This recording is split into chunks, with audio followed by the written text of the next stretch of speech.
기도드리겠습니다. 아버지 하나님, 이렇게 어려운 세상을 힘들게 살아가고 있지만은 아무 일도 모르는 듯 어제는 우리가 주의를 거룩히 지켰습니다. 이 지구 한촌은 이렇게 지진이 나서 수많은 사람들이 희생되기도 하고 이재민이 나고 거처를 찾지 못하고 방황하고 있습니다. 그러나 우리에게 이렇게 고요함을 주셔서 평화로운 가운데에 한 주의를 지키게 되었음을 감사드립니다. 우리에게 이만큼 믿음을 주셨습니다. 모든 시험을 물리치고 주님 앞에 나와 예배할 수 있도록 그러한 믿음 주신 것을 감사합니다. 모든 지위와 명예, 과거에 나 자신을 다 버리고 겸손한 마음으로 교회에 나와서 여러 봉사할 수 있게 해주신 그 하나님께 감사와 찬송과 영광을 돌립니다. 그렇게도 교만하기 싫고 나 자신만을 의지하고 있는 미련한 저희들을 이렇게 낮추셔서 겸손한 가운데서 하나님 앞에 기도하며 찬송하며 모든 성도를 서로 존경하며 은혜 안에서 한 주일을 지내게 됨을 진심으로 감사합니다. 하나님 아버지, 한밤을 편히 쉬고 다시 주님 앞에 나왔습니다. 이제 우리는 세상을 향하여 나가기 전에 다시 영적 능력을 재충전받기 위하여 이 자리에 모였습니다. 주여, 우리의 부르는 찬송이 하나님께 영광되고 우리의 영혼이 새로운 찬송이 되게 하시고 우리의 기도가 하나님의 보좌를 움직일 수 있게 하사 우리의 뜻이 주께 상달되며 주의 뜻과 같은 뜻이 되며 주의 말씀을 받고 그 말씀의 능력을 힘입어 오늘도 세상을 이기고 죄를 이기고 시험을 이기고 나 자신을 이길 수 있는 승리자가 되게 하여 주시옵소서. 주여, 말씀 가운데서 우리가 새로운 은혜를 받고 삶의 보람과 의미를 다시 찾는 시간 되게 하여 주시옵소서. 하나님 아버지, 오늘도 하나님의 말씀이 바르게 능하게 전파되게 하시고 방송을 통하여 전해질 때 듣는 모든 사람이 주 안에서 구원받게 하옵소서. 특별히 기도하옵는 것은 저희 교회된 본분을 잘 감당할 수 있게 늘 은혜 베푸시고 소망의 권속들, 그 가정, 그 기업에 큰 복을 내리시옵소서. 이 나라를 진리 위에 세워주시옵소서. 특별히 금년에는 많은 문제가 있습니다. 이 모든 행사들을 통해서 이 영광을 드러낼 뿐더러 이 모든 일들을 통하여 하나님이 원하시는 뜻이 이 땅에 구현되는 시간이 되게 해 주시옵소서. 하나님 아버지, 오늘도 함께 계셔서 저희 대통령으로 하여금 건강하게 맡은 일을 감당할 수 있게 도와주시고 그리고 과거에 연연하지 않고 오직 나라와 이 민족의 장래를 위해서 귀한 역사를 남길 수 있게 하옵소서. 자비하신 주여, 저 북녘 땅에도 은총을 도하사 가난과 굶주림과 억압에서 건져주시고 우리에게 맡겨진 일을 감당할 수 있게 넉넉한 마음과 넉넉한 힘과 또 은사를 더하시옵소서. 하나님 아버지, 해외인지 여행 중에 있든지 군문에 나가 있는 젊은이들, 유학 중에 있는 학생들, 공부하는 자녀들 다 믿음 위에 굳게 세워주시옵소서. 특별히 병 있는 분들과 슬픔을 당한 가정에 큰 위로를 베푸시옵소서. 주여, 이 날이 복되게 하시고 주와 함께하며 주의 은총을 비찬양하는 은혜의 날이 되게 하옵소서. 이 하루의 모든 생활을 주께 맡기며 주님의 크신 역사가 이 땅에 이루어지기를 바라며 그리고 수양회에 나가게 되는 대학생들 이번 수양회를 통해서 하나님을 만나고 주 안에서 거듭나는 큰 체험이 있게 하시고 또 이를 위하여 봉사하는 모든 분들에게도 큰 은총을 내리시옵소서. 주 예수 그리스도의 이름으로 기도드립니다. 아멘. 하나님의 말씀 오늘도 마태복음 27장 계속해서 보겠습니다. 마태복음 27장입니다.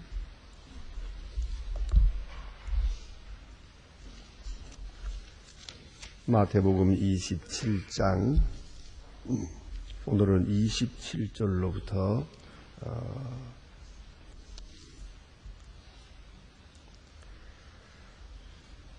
20절로부터 37절까지 보겠습니다. 27절로 37절까지 찾으신 대로 다 같이 봉독하시겠습니다.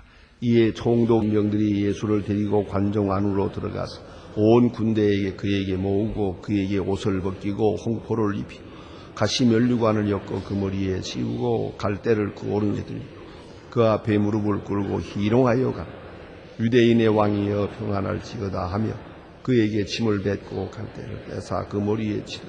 그리고 다한 후에 홍포를 입히고 도로 그 입을 십자가에 못 박으려고 끌고 나가다가 두레네 사람을 만나 그를 억지로 같이 가게 하여 예수를 십자가에 지었더라. 골고다에 해골이라는 곳에 이르러 쓸개 탄 포도주를 예수에게 마시게 하려 하였더니 예수께서 맞보다 하시고 아니하시더라. 저희가 예수를 십자가에 못 박은 후에 그 옷을 제비 뽑아 나누고 거기에 앉아 있더라. 머리 위에 유대인의 왕 예수라 쓴 패가 붙였더라. 아멘. 오늘 본문에 나타난 말씀 여러 가지로 이렇게 사건은 기술하고 있습니다만 오늘 본문에 나타난 말씀의 핵심이 무엇이냐 하면 예수를 유대인의 왕이라는 제목으로 십자가에 못 박으려고 했다는 것입니다. 그것은 빌라도가 예수가 죄가 없다는 것을 알고 또 저들이 시기해서 예수를 붙잡아 왔다는 것도 알고 있습니다. 당연히 놓아줘야 됩니다. 그러나 석방할 수 없는 것은 그의 지위가 흔들리기 때문입니다. 결국은 누구나 그러하듯이 옳은 일을 옳게 할 수 있는 용기가 필요한데 그 용기는 일을 하는 용기도 중요하지만 자기 자신을 버리는 자가 있어야 됩니다. 자기 자신의 명예나 지위나 이런 것을 버려야 됩니다. 자기 자신을 위하면서 의를 위하기 어렵고요. 나를 앞세우면서 하나님의 영광을 드러낼 수는 없습니다. 결국은 예수님 말씀대로 자기를 부인하고 십자가를 지고 나를 쫓을 것이니라. 그랬어요. 자기를 부인하고 첫째, 자기 십자가를 지고 둘째, 이고 나를 쫓아라. 이 3대 원리가 오늘도 여기 적용이 됩니다. 빌라도가 왜 예수를 십자가에 못 박아야 합니까? 이건 불의한 줄 압니다. 자기 일도 알고 있습니다. 그러나 그는 그럴 수밖에 없었어요. 그것은 자기 딴에는 자기가 살기 위해서. 그래서 살았습니까? 이게 오묘한 진리가 있는 것이에요. 자기를 살리고자 할 때 결국은 자기도 죽고 다 죽었어요. 여기서 자기를 죽이는 마음이 있었으면 그는 역사에 길이길이 빛나는 훌륭한 일을 할 수가 있었어요. 그런데도 불구하고 이를 십자가에 못 박은 아주 영영 헤어날 수 없는 그런 큰 죄인이 됐습니다. 그는 마음으로서 중심에서 예수를 존경했어요. 예수 도와주려고 했어요. 여러 가지로 방법을 써보았어요. 그러나 그건 잘못된 것이었어요. 그런 수단과 방법은 의미가 없어요. 그런데 왜 빌라도가 예수를 죽일 수밖에 없었느냐? 자기 자신의 지위, 이 기득권, 이 종이라는 이 지위를 지키려고 하는 것이에요. 그런데 가야바를 비롯한 이 유대 종교 지도자들이 예수를 이렇게 죽이기로 결놓고 그 집행을 지금 빌라도에게 의뢰했는데, 자, 이제 문제가 있어요. 이걸 만일에 놓아주었다간, 그 다음에 밀란이 일어날 것, 문자 그대로 밀란이 일어날 것 같아요. 이런 큰 소요가 일어나고, 요새 말로 데모, 혁명, 이런 게 있다. 밀란이 일어나면 치안을 맡고 있는 이 빌라도는 치명적이거든요. 그러면 모름지기 로마 정부로부터 해임 통고가 오겠죠. 모처럼 이 총독이라고 하는 지위가 그대로 날아가는 것이에요. 그리고 법적인 권리를 잃어버리고 그런 시 되어야겠죠. 다시 말하면 요새 말로 옷 벗는다는 말이에요. 자, 이 옷 벗어서 옷 벗고 하나님의 사람이 되어 양심의 자유를 넣어 여생을 살아가느냐? 아니면 예수를 죽이고 옷을 입고 이 지위를 지키고 영원한 죄인으로 남느냐? 바로 이거에서 는 것입니다. 그러나 오늘 본문의 성경에 보면 처절한 모습을 볼 수 있어요. 이게 인간 심리의 비참한 모습입니다. 양심의 가책을 받으며 이래서는 안 된다고 생각하면서도 자기 지위를 자기에게로 오는 작은 세상적 이득을 위하여 그는 예수를 십자가에 못 박습니다. 못 박으면서도 자기 변명을 합니다. 여기 말이 별로 없습니다만은 자기 변명이 여기 잘 나타납니다. 왜요? 십자가 위에다가 유대인의 왕이라고 써라 그랬죠. 다른 복음에 보면은 그러세요. 제사장이 이 못마땅해요. 유대인의 왕을 십자가가 죽이다니 이건 말 안 된다. 자칭 유대인의 왕이라고 쓰라 그러죠. 그래서 달라고 그러니까 빌라도가 하는 말이 내가 하고자 하는 일을 했다. 잔소리 말하게 돼요. 유대 사람들도 그렇고 다 이 잘못된 일인 줄 알면서도 어떻게 해서든지 자기 행위를 정당화하려는 것이요. 조금이라도 정당화해 보려고. 그래서 오늘 여기는 유대인의 왕이라고 하기 때문에 당신들이 유대인의 왕이라고 부르기 때문에 유대인의 왕을 죽였노라. 내가 지금 예수를 아니고 유대인의 왕을 죽였노라. 그런 뜻이죠. 그런 의미로 그리고 나는 죄가 없다 이래요. 유대인이라고 떠들고 다닌다면 나는 정치를 맡은 사람으로 안 죽일 수가 없지 않느냐. 자기 변명입니다. 자기 정당화하자는 겁니다. 죄를 지으면서 죄 아닌 것처럼 불의를 행하면서도 불의가 아닌 것처럼 자기를 정당화하려고 하는 여기에 아주 고차적인 악이 있는 거예요. 책임하지만은 더 중요한 것은 자기를 정당화하고 그만큼이라도 자기의 행위를 옳게 자기 스스로 변명해 보려는 것이. 그래서 여기 보니 그 예수님의 십자가 위에다가 유대인의 왕 예수라 써서 패를 붙였어요. 이것이 제목이라는 거죠. 자, 그리고 또 보니까 예수를 왕이라고 하는 유대인의 왕이니까 우리가 이렇게 한다 하는 하나의 희롱하는 행사가 있어요. 그것은 많은 군사들 앞에서 홍포를 입히고 이 홍포가 왕의 옷이에요. 이 붉은 옷은 이 붉은색 이거 지금 마음대로 쓰고 있습니다만은 옛날 이 계급 사회에 살 때는요 이 왕이 가지는 칼라가 있어요. 홍포라고 해요. 붉은색. 우리나라면 옛날에 그 사극들 보면은 다른 사람들은 다 다른 색을 입고 왕은 빨간색을 입지 않았습니까? 영국 사람은 더욱 그러고요. 로얄 컬러라고 그랬습니다. 중국 사람도 그렇고. 그래서 지금 민주화되고 나니까 이 빨간색 궁전에서만 쓰던 거 이제 마음대로 쓰게 됐다니까. 그래서 중국 음식점에 가면은 너무 빨개요. 온통 빨개요. 근데 영광으로 생각하기 때문에 그렇습니다. 여기에 왕이 입는 옷은 특별히 보란 말이에요. 붉은 옷이에요. 그래서 예수님의 옷을 벗기고 홍포를 입히고 이건 유대인의 왕이다 하는 뜻이죠. 그 다음에 가시류관을 쓰고 왕의 면류관이 세르잖아요. 가시로 엮어서 만들어서 면류관을 씌웠다. 어쨌든 면류관은 면류관이니까 고통을 의미하는 것이죠. 가시 면류관이. 고통을 의미하는 곳에 영광이 있거든요. 영광의 속에 가시가 있어요. 고통이 라고 있다는 말입니다. 가시 면류관, 아주 귀중한 심오한 의미가 거기에 있다고 생각합니다. 면류관을 씌우고 또 그 다음에는 왕에게는 홀이라는 게 있거든요. 말을 들고 있죠. 큰 목대기도 있고 작은 막대기도 있고, 이게 지휘하는 것이고 이게 자기 권세를 대표하는 상징이거든요. 그래서 홀에 갈대를 들리고 있단 말이에요. 당신의 권세는 갈대 같은 것이요 하고 비웃는 것이죠. 유대인의 왕의 권리는 이런 거예요. 갈대 같은 거요 하고 손에다가 갈대를 들리고 죽었다. 그리고는 이제 왕의 차비를 다 했거든요. 이제 온 군사들이 그 앞에 안할지어다 하고 조소조의 문안을 했습니다.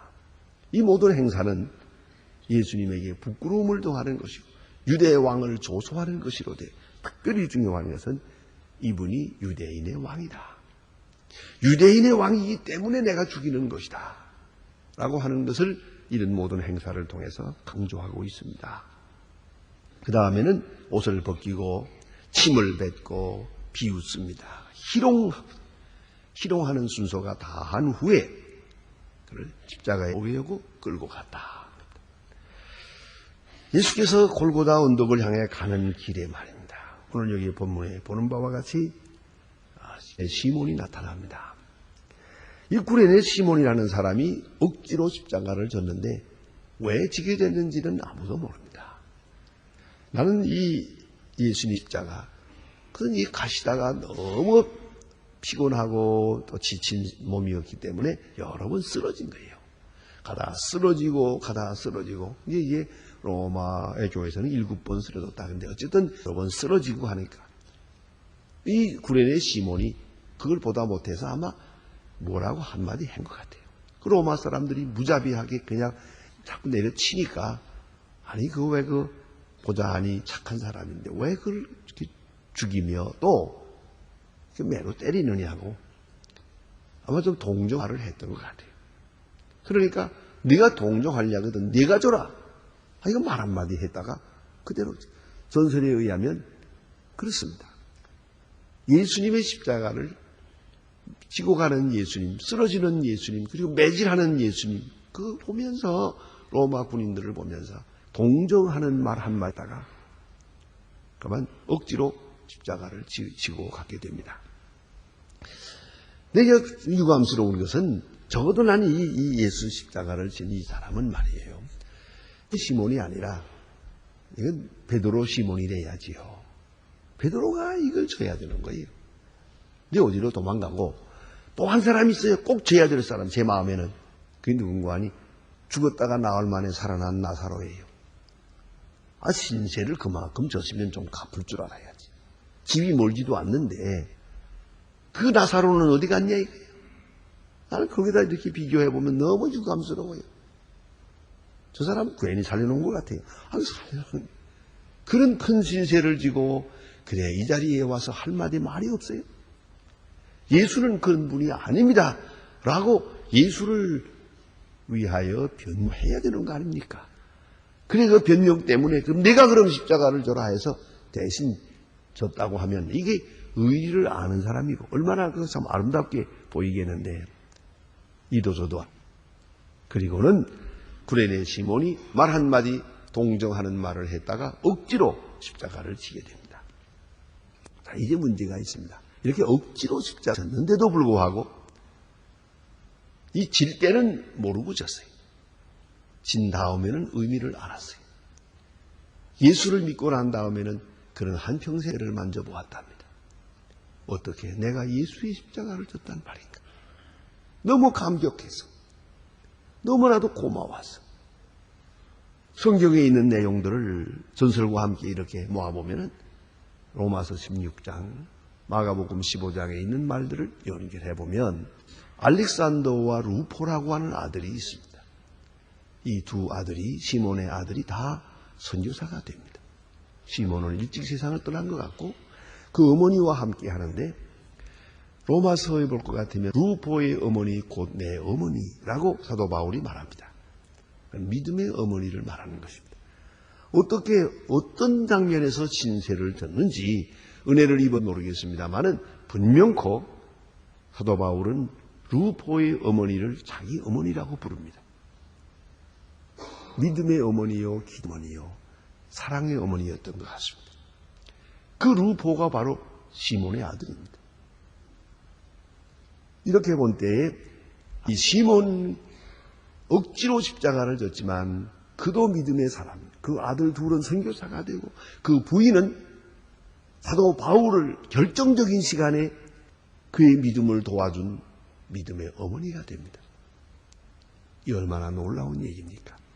여러분, 우리는 다 생각하고 계획하고 결심하고 하는 일도 있지만은 때로는 그렇지 않아요. 그대로 행동하고 다음에 생각하죠. 더구나 선한 일 충분히 생각하고 계산하고 하는 거 아니에요. 믿음으로 행하고 그 다음에 깨닫는 거죠. 알고 행하는 것이 헬라적이에요. 믿고 행하고 그 다음에 깨닫는 것이 유리적이에요. 믿고 순종하고 깨닫고 그것이 바로 신앙의 길입니다. 다득이 가는 게 아니에요. 그러나 순종할 것이요. 믿음으로 순종한 다음에 저만큼 가서 잘했다. 확실히 잘했다 싶은 거예요. 그때 가서 깨닫지. 그 사건 속에 엄청난 의미가 있었음을 알게 되고 감사하게 되는 것이죠. 억지로 지는 십자가도 괜찮아요. 여러분 그걸 아셔야 돼요. 이 교회 봉사하는 것도 아주 충만한 가운데 그 모든 의미를 확실하게 담아서 하는 일도 있지만 때때로 하는 일도 있지요. 여러분 심리학적으로 분석할까요? 새벽기도 나올 때 억지로 나오는 사람 많아요. 돌아갈 때는 마음으로 돌아가지만 오늘은 한 번 안 나갈까 하고 맹기장 하다가 오늘 안 나갔다가는 또 하나님이 나한테 전화 걸 거라고 왜 안 나왔냐고 또 이 생각 저 생각하면서 억지로 나올 때도 있겠죠. 그래도 선한 일은 좋은 거예요. 꼭 그렇게 만족한 마음으로만 하는 건 아니에요. 가끔 어떤 후배 목사들, 젊은 사람들이 내게 물어볼 때가 있어요. 하나님 한평생 새벽기도 인도하시고 나오신다는데 그 피곤할 때가 없습니까? 혹은 오늘은 안 나가고 싶다 할 때가 없습니까? 하고 물어봐요. 그럼 내가 단 되돌려 묻습니다. 그럼 자네는 어땠나? 아이고 전에는 참 나가기 힘들고 안 나가고 싶을 때도 많고 누가 새벽기도를 만들었나? 그리고 원망할 때도 있고 그럴 때가 있습니다. 그러면 자네가 그러면 나도 그래. 대답을 그렇게 합니다. 여러분 그러나 억지로라도 여러분 선한 일은 좋은 거예요. 억지로 봉사하기도 하고 억지로 헌금하기도 하고 억지생할 수도 있어요. 그러나 그 뒤에 우리는 그 의미를 깨닫고 감사하게 될 것입니다. 그건 좋은 일이니까요. 그 다음에 또 한 가지 행사가 있는데 여기 보면 이 십자가를 지는 사람에게는 아주 쓴 포도주를 마시고는 일이 있어요. 그래서 잠깐이라도 그 아픔을 좀 덜하게 하려고 예수님께서 거절했습니다. 왜? 맑은 정신으로 십자가를 진 거예요. 이 얼마나 놀라운 얘기입니까? 깨달아야 합니다. 우리는 몽롱한 가운데서 그렇게 고난을 당할 수는 없죠. 주를 위해서 고난당하는 일은 알고 확실하게 느끼면서 깨끗한 정신으로 당할 것입니다. 그래서 예수께서 그 들게 탄 포도주를 마시지 않았다 하는 그것을 우리가 깊이 생각해야 되겠고요. 그 다음에 여기 보니 옷을 제비 뽑아 나누었다. 예수님의 옷, 그것은 통으로 짠 것이기 때문에 저들이 벗겨가지고 이거 누가 갔나 보자. 옷이 귀한데니까 그걸 제비 뽑아서 나누었다. 이 소위 성의라고 하는 게 아닙니까? 이 옷이 이제 쭉 역사와 함께 가면서 많은 사건을 만듭니다. 성의라고요. 용화에 나오기도 소설로 나오는 그 전설이 있는 것을 모아놓은 것입니다. 그 옷 하나까지도 다 나누어 주었습니다. 그거 하나도 입지 못하고 십자가를 졌다 하는 것을 우리가 생각하게 됩니다. 그리고 명패에는 유대인의 왕이다 라고 하는 제목을 탔습니다. 제목 아닌 제목입니다. 이런 죄를 씌워서 예수를 십자가에 못 박았습니다. 그것이 바로 예수님께서 만왕의 왕이 되시는 것을 말해주는 징표가 되었습니다. 기도하십니다.